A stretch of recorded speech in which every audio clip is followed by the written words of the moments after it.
What if your favorite school got to bring back one of their GOATs, one of the greatest of all time players to ever play at your university or your favorite school? What would it be like for Josh Allen to today come back to Wyoming and play 4 more years? What about a guy like Julian Edelman at Kent State, Tom Brady's best friend and the guy that he would throw to 15 times a game? Julian Edelman was the quarterback in college at Kent State. He was a darn good quarterback. What would it look like if Mean Joe Green, who the North Texas Mean Green was named after, played defensive tackle for North Texas? What about guys like Ben Roethlisberger at Miami of Ohio, Myles Garrett, Tim Tebow, Christian McCaffrey, Justin Herbert, Derrick Henry, Micah Parsons, Fred Warner at BYU? Even think about Eastern Michigan and Max Crosby. What if he was terrorizing the MAC? Could he help lead them to a MAC championship? The list goes on and on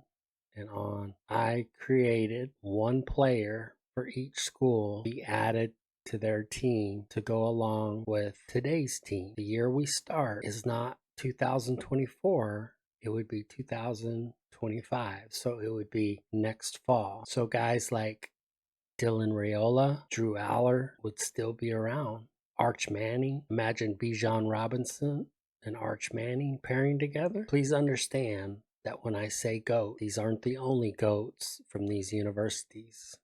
For instance, Jim Brown is one of the GOATs of all time. He's in the top 3 in a lot of people's voting for Syracuse. But for content purposes, for fun purposes, how about Donovan McNabb? He was a GOAT at Syracuse, so he'll be the quarterback for Syracuse. So know when I made these choices, I did my best to pick the best GOAT from that school, but weighing heavily on the decision was recency bias. So if you would join me on this ride as we go through the 2025 season and we find out who is going to rise up, who is going to be one of those teams that kind of come out of nowhere. Maybe they're led by Brian Urlacher, great linebacker from New Mexico, or maybe they're led by LaDainian Tomlinson from TCU. You never know who's going to win the Heisman. That's another big question. So take a look at the preseason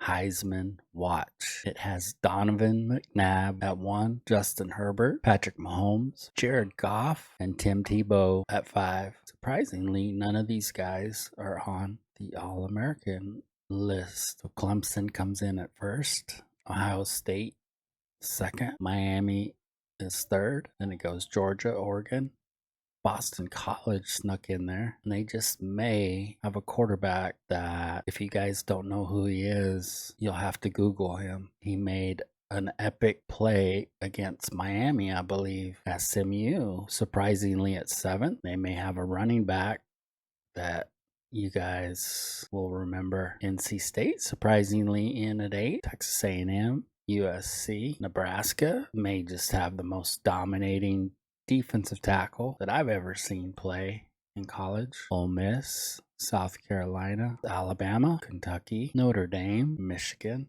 Utah, Baylor, Penn State, Texas Tech. You already know who's at quarterback for Texas Tech. Auburn, Missouri, Va Tech, and the Colorado Buffs come in at 25. Any of your teams could win or could get into the top 12. So guys, we are in week 3. Here are the new Heisman Trophy candidates, if you will. Carnell Tate, wide receiver from Ohio State. So they're number 1, and they had 4 guys in the Heisman. See how much the top 25 has changed. So Ohio State is now 1. Miami fell from 2 to 11. Virginia Tech has moved up. Baylor moves up a few spots, as does USC and Texas Tech. Florida State jumps into the top 25. Kentucky falls after they lose to Tennessee, and LSU jumps into the top 25. Just on a little side note here, guys, as you guys know, I'm using Alabama for this video. Even though recruiting is not a big part of this video, I wanted you to check out the class that I had for Alabama. But first of all, this past year, we went through a year and Alabama went 5-7 and they lost half a star and didn't have a great recruiting class. I went ahead and did it manually, and look at all those 5 stars that I've gotten for Alabama. So if you want to know how to get 15 plus 5 stars, I do have a video coming out very soon, and it'll explain everything as to how I do that. And it's pretty simple. I stumbled across it whenever I'm a better program. It helps me immensely with recruiting. So to check in before week 14, Ty Simpson, the quarterback for Alabama, is first in the Heisman Trophy. Connor Wegman is second. Avery Johnson is third. Patrick Mahomes, forgive the picture, and then Malaki Riley. So UAB right now, even with one loss, they're 14. They would sneak in, play Penn State. Miami would play Oregon. Ohio State would play Alabama. Georgia would play Notre Dame. Doug Flutie and Boston College would play the winner of UAB and Penn State. Myles Garrett and Texas A&M would play the winner of Miami and Oregon. Robert Griffin III would play the winner of Ohio State and Alabama. And Aiden Hutchinson in Michigan play the winner of Georgia and Notre Dame. So that's how it's looking right now. Let's go to some of the conference standings to see how some of your guys' teams are doing. ACC, Boston College, Miami, North Carolina State, North Carolina are atop those. UAB, of course, is atop theirs, along with Charlotte, Florida Atlantic, North Texas. Big 12, Baylor is on top. Big 10, Michigan, Oregon, Penn State, all tied at the top. Conference USA, Liberty in Western Kentucky. New Mexico State, 8-3, and UTEP, 8-3. FBS Independence. Notre Dame is the only one of interest, really, 10-1. The MAC, Buffalo and Miami are tied for first, 5-2. Mountain West Conference, New Mexico, Boise State, and Utah State all have 6-1 records. I don't really know what to say about the Pac-2. The SEC, Texas A&M is 7-0, with Alabama second at 6-1. The Sun Belt, Louisiana is 6-1. So here goes the SEC championship game. Number 3 versus number 1. SEC champions. So Derrick Henry and the Alabama Crimson Tide take down Myles Garrett and the Texas A&M Aggies. Heisman Trophy winner Ty Simpson. I had nothing to do with that. The Alabama Crimson Tide produces another Heisman Trophy winner. Robert Griffin III finished 4th in the Heisman. Baylor finished 2nd. UAB lost to Charlotte, so they fell, but just to 15. And Dominic and Sue was 2nd in the Lombardi Award. Penn State, 4th best linebacker.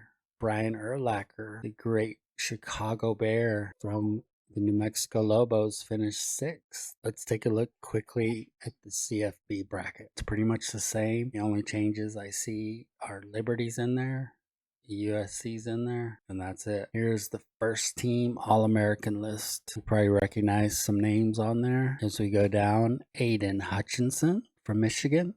Max Crosby from Eastern Michigan. So the left end and right end are held by guys from Michigan. Mean Joe Green from the North Texas Mean Green. And Dominic and Sue. And again, forgive me for the photos and the numbers. I tried to get the numbers on point and the photos, but I only had a handful, sometimes one photo to use. So I did the best I could do. But Micah Parsons, Ray Lewis, Charvarius Ward, Diego Pavia, New Mexico State, Vanderbilt great, but first, New Mexico State great. Jason Taylor, ex-Miami Dolphin, and Akron great. Myles Garrett, Aaron Jones, and who do we have here? Justin Jefferson. Will Liberty beat Texas A&M in an upset 27-21? USC in a mild upset over Georgia 31-28. Oregon beat down Michigan 45-21. Nebraska beat Ohio State and CJ Stroud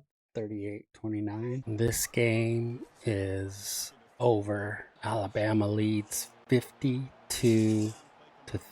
You would think that it was all Derrick Henry, but Ty Simpson, the Heisman Trophy winner for Alabama, had a monster day. USC just scores a touchdown right there.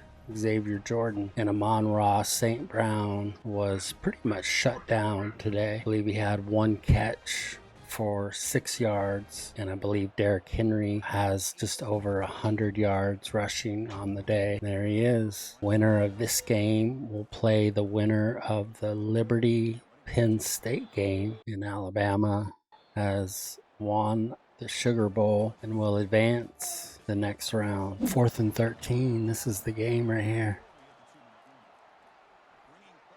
Oh my gosh.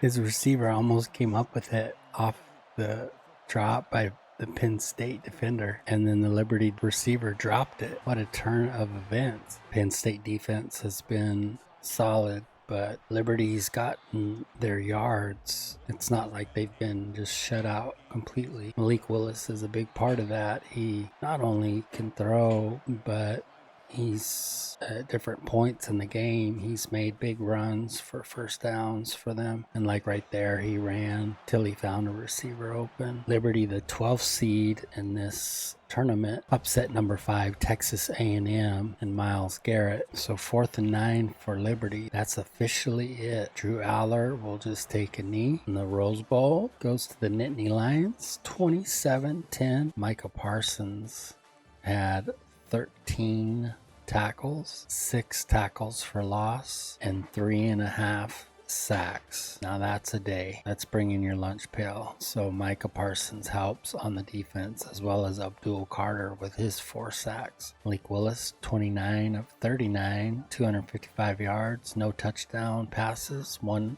INT. He had 22 carries for minus 10 yards and a TD. Obviously, that includes sacks, so it's not a very good indicator of rushing yardage like the NFL. So the score with 4 minutes left in the game is Baylor 65, Nebraska 43. Now let me just say that Raiola, super sophomore, brought his A game. He accounted for at least 4 touchdowns for Nebraska. And then Dominic and Sue did his part on the defensive line, but who was unstoppable was Robert Griffin III. He just would not stop Robert Griffin. If he's not the MVP of this game, then I don't know what MVPs are. The one thing I'll say about the Nebraska offensive line, which I was a little surprised with, I didn't think Baylor's defensive front 7 was that strong, but Raiola now has been sacked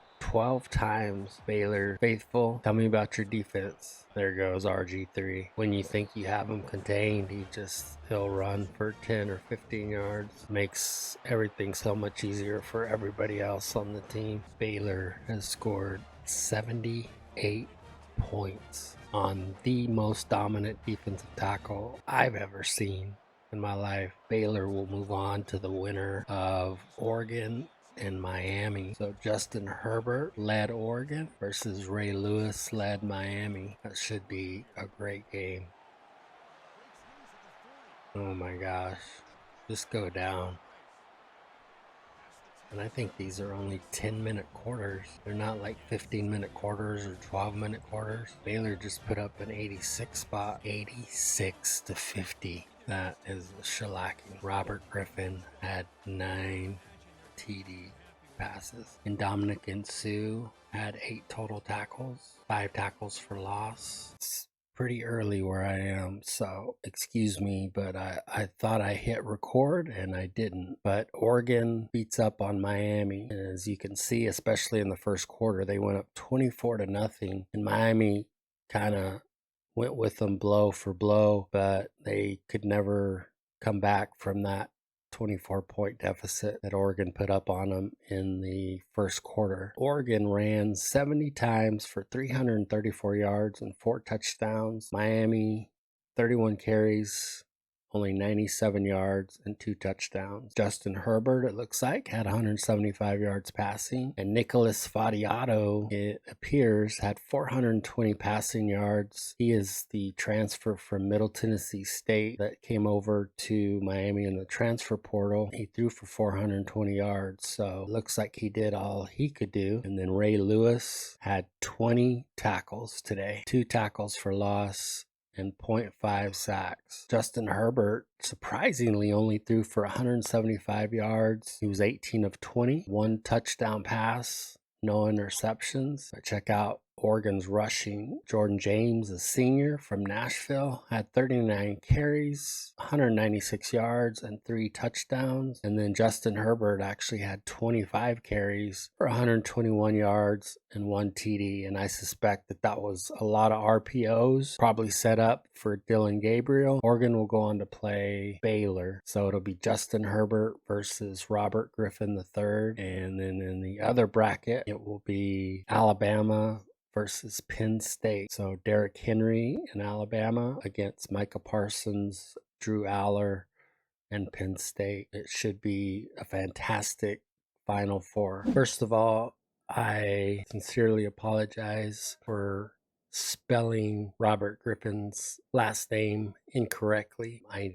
knew it was an IN. Back to the game, as you can see, Oregon has a commanding lead, 38-24 over Baylor. Robert Griffin has done his best, as have the Baylor Bears. Oregon has just been too strong so far for Baylor. Baylor is making an effort to come back and at least tie this game, but there's just over 2 minutes left, and so we'll see what they can do. Uncharacteristically, Griffin has been sacked a lot of times today. Oregon's front seven has been tenacious and really corralled Robert Griffin today. So Baylor gets a touchdown right there with an extra point. They'll be within 7 points. I'm sure Oregon will run the ball here in attempts to run the clock out. This has been a great game. First game of basically what is the Final Four of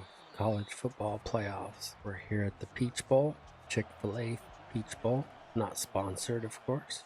And another one I missed was Justin Herbert wearing gloves. So that's your final, folks. Oregon narrowly beats Baylor, but they beat them to go to the national championship game. Jordan James with 187 yards rushing and 3 touchdowns. Robert Griffin III was 30 of 36, 266 yards, 1 TD. And then he had 23 carries for 133 yards and a TD. He did have a fumble. And Justin Herbert, 24 of 31, 310 yards. No touchdown passes and 2 picks. So not the greatest game for him. He did have 128 yards on 23 carries and a touchdown. So again, he runs the ball well. So we'll see Oregon against Alabama or Penn State. Alabama up 27-10 with 2:30 left in the fourth quarter. Penn State trying to drive to make it close, but it is a 3-score game. This game can be described as